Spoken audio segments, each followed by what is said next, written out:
انه امام عاشور يا ساده، كينج امام عاشور بيضع النادي الاهلي في مقدمه المجموعه بهاتريك في استاد ابيجان.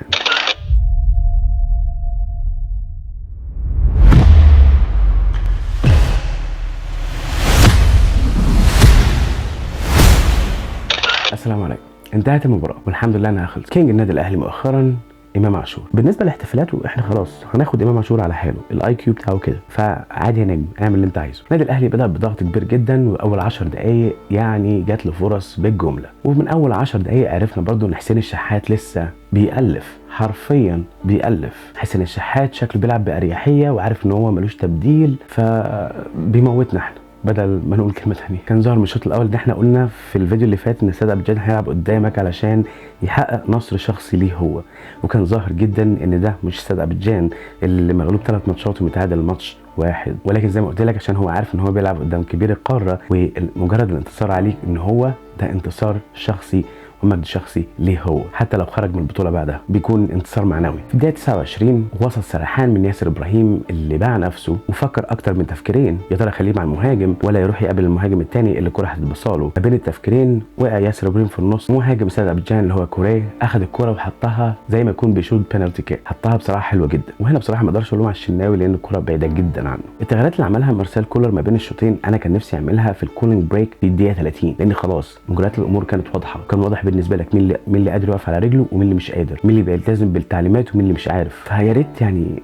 اكت فاست. يعني حاجه لفت انتباهي برضه الشوط الاول، حاجه برضه لفت انتباهي في الشوط الاول كله، حفيظ دراجي المعلق الرياضي مصر ان محمد الشناوي اسمه احمد الشناوي والله العظيم طول الوقت احمد الشناوي احمد الشناوي، يا عم اسمه محمد الشناوي، هو قالب على احمد الشناوي. في الشوط الاول كان باين جدا ان النادي الاهلي ما عندوش سبستيتيوشنز كفايه ان هو يدفع بيهم في اي وقت، وده لو تفتكر اتكلمنا عليه في اكتر من فيديو، ان مارسيل كولر هيجي له وقت من الاوقات يدفع ضريبه ان هو ما بيشاركش اللعيبه واللعيبه صدت منه على الدكه. يعني الموضوع ده قتل بحثا. مارسيل كولر بيبص لها انها ايه، طول ما انا بكسب انا تمام والاداره تمام والجماهير تمام والقبض تمام، حته ان انا ادي واحد فرصه من على الدكه هو بيعتبرها كارثه بالنسبه له هو، علشان هو لو عارف لو تعادل او خسر الجمهور كله هيزوم عليه والاداره وكله، فهو بيلعب اللي هو زي ما بقول كده بلاير سيف، يعني بيلعبها بامان او بيامن نفسه من الاخر. ولكن تاتي الرياح بما لا تشتهي السفن. بص دلوقتي احنا محتاجين مجهود كل واحد قاعد على الدكه ومش لاقيين حد بصراحه. ما اكدبش عليك، يعني التغييرات ونزل قفشه ونزل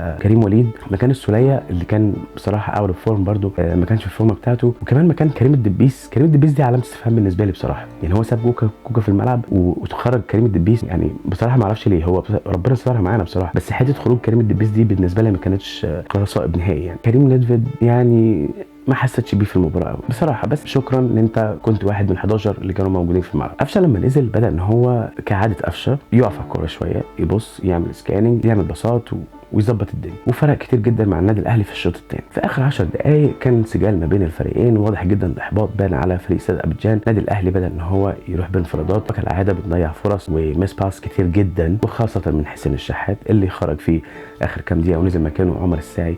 يعني برضو 3 دقايق مش عارف ايه المغزى من ال3 دقايق، ما كنت نزله مع هاني. يعني الحمد لله راح انا اعذر اللعيبه ان الرطوبه عاليه جدا، ويا جماعه ما تستهينش بالرطوبه، الرطوبه تقريبا كانت 64، فانت بتتكلم في درجه حراره عاليه جدا، ففي سوائل كتير، في ميه كتير، حته انك تلعب في رطوبه عاليه ان most of the time you're out of energy، انت الانرجي بتاعتك رايحه. فشابوه للعيبه، الحمد لله الماتش خلص على خير 3-1. دلوقتي موقف المجموعه بقينا في صداره المجموعه ب10 نقط. بعد كده في ماتش مهم جدا بكره، اورلاندو بايرتس مع شباب بلوزداد، لو اورلاندو بايرتس فاز بالماتش احنا كده صعدنا رسميا، لو تعادل معاه لا قدر الله يبقى الحسم هيبقى في اخر جوله، وان شاء الله رب العالمين انا متفائل ان اورلاندو بايرتس هيصعد ان شاء الله. الحمد لله رب العالمين اخذنا 3 بونت من قلب ابيجان، وان شاء الله رب العالمين نفرح بالصعود كلنا بكره عشان حتى نريح شويه في ماتش اورلاندو بايرتس وما نلعبوش تحت ضغط. بس كده، اشوفك الفيديو الجاي. بيس يا مان.